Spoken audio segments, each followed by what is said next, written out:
Assalamualaikum warahmatullahi wabarakatuh. Salam guru penggerak.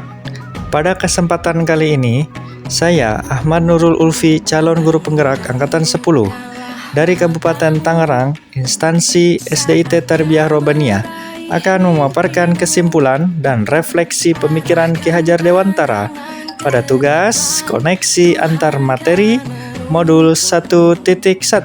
Akan merefleksikan diri saya melalui 3 pertanyaan berikut. Yang pertama, apa yang saya percaya tentang murid dan pembelajaran di kelas sebelum saya mempelajari modul 1.1? Yang kedua, apakah yang berubah dari pemikiran atau perilaku saya setelah mempelajari modul ini? Yang ketiga, apa yang dapat segera saya terapkan lebih baik agar kelas saya mencerminkan pemikiran Ki Hajar Dewantara? Sebelum saya mengenal dan mengetahui pembelajaran modul 1.1, saya percaya dan yakin bahwasanya saya sebagai guru hanya menggunakan metode berbasis teacher center, yang artinya guru hanya menjelaskan atau ceramah dan murid hanya mendengarkan saja. Kemudian, yang kedua, hanya kertas yang menjadi pencapaian materi dan KKM, atau mengutamakan aspek kognitif anak saja. Padahal, saya suka lalai bahwa pendidikan bukan hanya guru mentransfer ilmu kepada murid saja. Akan tetapi, ada aspek lainnya harus diperhatikan dalam belajar. Yang ketiga, seorang guru kurang memahami karakteristik anak, dan saya cenderung menyamakan kemampuan anak dengan melakukan pembelajaran yang sesuai dengan zona nyaman saya, tanpa memperhatikan perbedaan anak. Yang keempat, siswa mendapatkan motivasi belajar yang rendah karena saya sering merasakan saat saya menjelaskan materi, mereka lesu dan tidak bersemangat. Kemudian saat saya menanyakan kepada anak-anak, apakah ada pertanyaan? Mereka hanya diam. Yang terakhir, yang menjadi fokus utama saya adalah suasana yang tertib, tenang, dan anak-anak memahami materi. Saya mempelajari modul 1.1 yang merubah dari pemikiran atau perilaku saya adalah: yang pertama, merubah pemikiran bahwa seorang guru bukan satu-satunya sumber belajar. Apapun yang ada di sekitar kita bisa digunakan sebagai sumber belajar. Anak-anak bebas memilih sumber belajar apa dan dari mana yang akan mereka gunakan untuk belajar. Tugas guru adalah menuntun, mengarahkan mana yang baik dan yang tidak baik. Yang kedua, pembelajaran yang menjadi berpusat pada anak dengan aktivitas pembelajaran yang berpusat pada anak. Anak akan menjadi lebih aktif karena terlibat dalam proses pembelajaran, sehingga mereka dapat mengkonstruksi pengetahuannya. Yang ketiga, saya dapat lebih menghargai setiap karakteristik belajar anak, karena anak-anak terlahir berbeda. Setiap individu dan mereka memiliki keunikannya masing-masing. Saya sadar dengan adanya perbedaan ini akan menjadikan pembelajaran lebih berwarna. Bagaimana sebagai seorang pamong, saya harus dapat menuntun anak-anak sesuai dengan kemampuannya.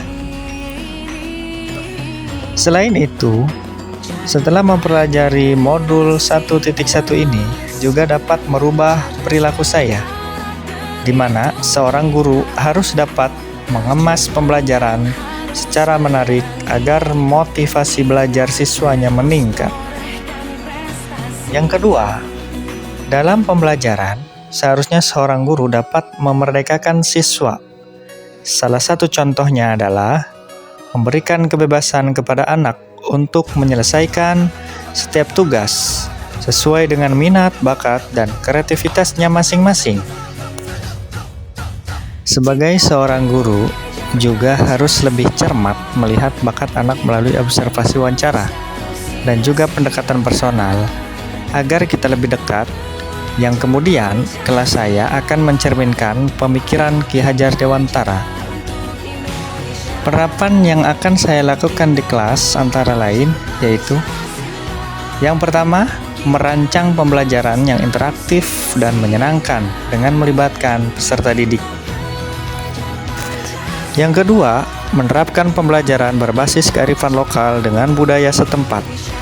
Hal ini penting untuk kita terapkan pada anak-anak saat ini, mengingat perkembangan iptek banyak sekali anak-anak yang hilang nilai-nilai budayanya. Di sini, saya sebagai seorang guru berusaha menerapkan materi terhadap kehidupan sehari-hari sesuai dengan kearifan lokal budaya setempat.